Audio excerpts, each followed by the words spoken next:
What is a beloved community? In its simplest form, it refers to a community where you are beloved, a place where you can be yourself, thrive, and help others around you grow as well. Auntie Puanani Burgess is a Kupuna culture facilitator, storyteller, and the creator of a ceremony called Building a Beloved Community, which uses traditional oral Hawaiian storytelling to lay the foundations for beloved communities. For my senior project, I animated the story Boy with a Gift to share the story that everyone has a gift. Even if you feel like you don't have one, you do. I present Boy with a Gift. Enjoy. Aloha, Michelle.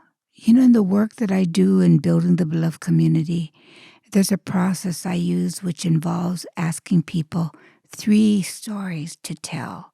First is to tell the story of all of your names. And when you tell that story, you tell the story of your people and your family. The second story is to tell the story of your community, where you come from, and how that makes you feel. The third is to tell the story of your gift. That often is the hardest story to tell because it requires you to dig deep and to really honor something that is inherent in you that oftentimes is not seen by others.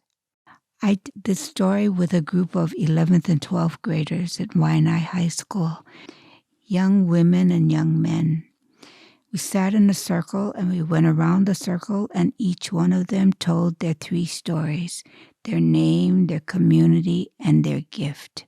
Until we got to this one young guy when it was his turn to tell his stories.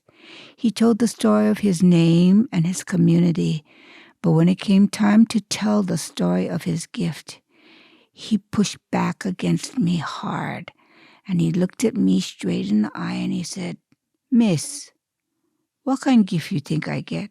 I stay in this freaking special ed class. I get hard time read, and math hard for me. And why you make me shameful? Ask me the kind of question, what's your gift?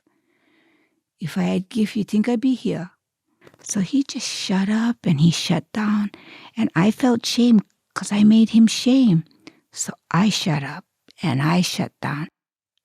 Fortunately, in every community, there are always places where you can see everybody you like see and everybody you know like see.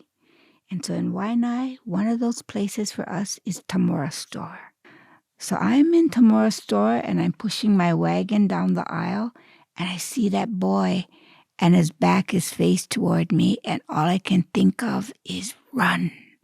And so I start to back up, and I'm trying not to hit anything on the side and trying not to make any noise because I don't want him to turn around. I don't want him to yell at me, and I don't want him to make me shame again.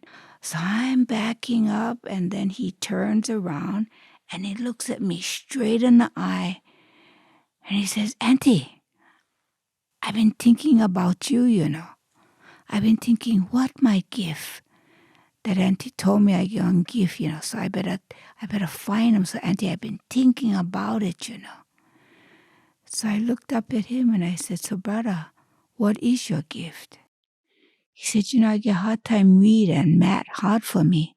But Auntie, when I go in the ocean, I can call the fish, And a fish, he come every time. Every time I can put food on my family table.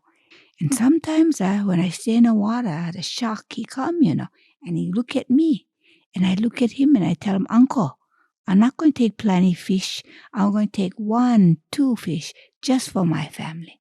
All the rest, I leave for you." So the shark, he tell me, "Are you cool, brother?" And I tell him, "Uncle, you cool."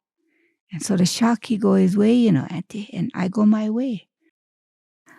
I look at that boy and I think, you are invisible to them. They don't know the quality of your mind and your heart and your knowledge, your ike. And I think to myself, how do we make room for the gifts of all of our children? And how do we make these schools really be attentive to and begin to see and teach to the gifts of our children? But it begins with each one of us thinking about and knowing that we have gifts and having the patience to wait for the answer. So my question to you is, what do you bring to your community?